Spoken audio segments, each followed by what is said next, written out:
Good morning Bhavnagar આપણે આવી ગયા છે આજના એક નવા વિડીયો સાથે।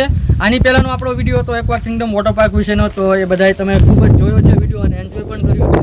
તો તમે લોકોનું એક ખાસ રિક્વેસ્ટ કરું છું કે પ્લીઝ ચેનલને સબસ્ક્રાઈબ કરી દેજો, વિડીયોને લાઇક કરી દેજો। કોઈ પણ સબસ્ક્રાઈબ કરતા નથી, તો આજે આપણો જે વિડીયો છે એ થવાનો છે સુખદેવ રિસોર્ટ વિશેનો।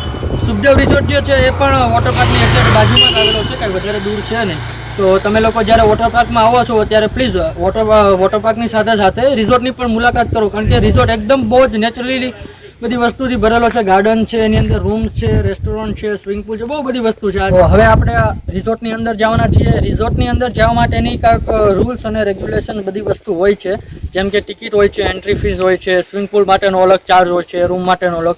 તો બધી વસ્તુની માહિતી આપણે મેળવીએ છીએ। તો અહીંયાથી આપણે જઈએ છીએ, સામે જે દેખાય છે એ ટિકિટ બારી છે, ત્યાં જઈને આગળની આપણે ઇન્ફોર્મેશન લઈએ। તો પ્લીઝ વિડીયો જોયા રાખો અને ફોલો કરો ચેનલને। તો આપણે આવી ગયા છે ટિકિટ બારી ઉપર। ટિકિટ બારી ઉપર આપણે જાણીશું કે એન્ટ્રી ફી કેટલી છે। ભાઈ પરવેશભાઈ, તમારી આ હોટલમાં એન્ટ્રી કરવા માટેની ફીસ કેટલી છે? પર પર્સન 150 રૂપિયા। ઓકે, એક કામ કરીએ, આપણે પરવેશભાઈને 2 મિનિટ માટે આપણી બાજુમાં બોલાવી લઈએ છીએ, તો તમને પણ વધારે મજા આવશે અને સાંભળવા મળશે।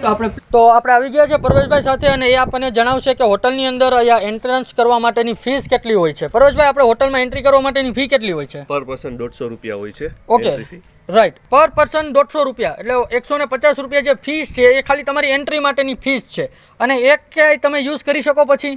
હા, એ તમને રેસ્ટોરન્ટમાં ફૂડ બિલમાં માઇનસ થઈ જશે। ઓકે, તો તમે જેટલી કાંઈ ફીસ આપો, જે એન્ટ્રી ફીસ આપો છો એક જણાના 150 રૂપિયા, એ તમારા ફૂડની અંદર એ માઇનસ થઈ જશે। તમે માની લો કે કોઈ પણ વસ્તુ ઓર્ડર કરતા હોય તો તમારી જે એન્ટ્રી ફીની અંદર જેટલા ટોટલ અમાઉન્ટ બનતું હોય, ટોટલ અમાઉન્ટ તમારા ફૂડમાંથી માઇનસ થઈ જશે, રાઈટ?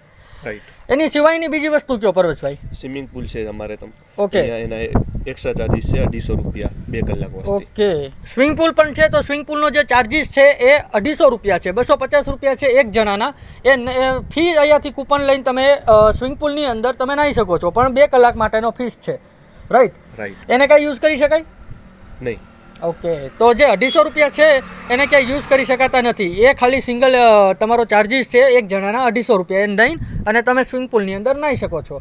તો એની સિવાય બાકી રૂમ્સનું જે છે અને આપણે રેસ્ટોરન્ટ છે એની વિશેની માહિતી આપણે આગળથી જે મેનેજર છે, ઓકે, જીએમ સર છે જે એની પાસેથી આપણે। ઓકે દોસ્તો, તો આપણે આવી ગયા છે હોટલની સેન્ટ્રલમાં એકદમ, અને આપણી જે જમણી side, sorry left hand side જે દેખાય છે ડાબી બાજુ, એ છે રૂમ્સ ડિપાર્ટમેન્ટ। આની અંદર તમારા ટોટલી રહેવા માટેના રૂમ, અકોમોડેશનની સુવિધા આપેલી છે, ડિફરન્ટ ટાઈપના રૂમ છે, કંઈક 3 જાતની કાંક કેટેગરી છે, બધી માહિતી આપણે જોશું। અને સામે જે તમને દેખાય છે એ રેસ્ટોરન્ટ છે, મલ્ટી ક્યુઝન રેસ્ટોરન્ટ છે, એની અંદર ટોટલી વસ્તુ અવેલેબલ હોય છે। તો કઈ રીતના પ્રાઇસિંગ છે, કેમ છે, શું છે, બધી માહિતી આપણે આગળ જે મેનેજર છે એમની પાસેથી જાણીશું। તો વિડીયોને પ્લીઝ ફોલો કરજો।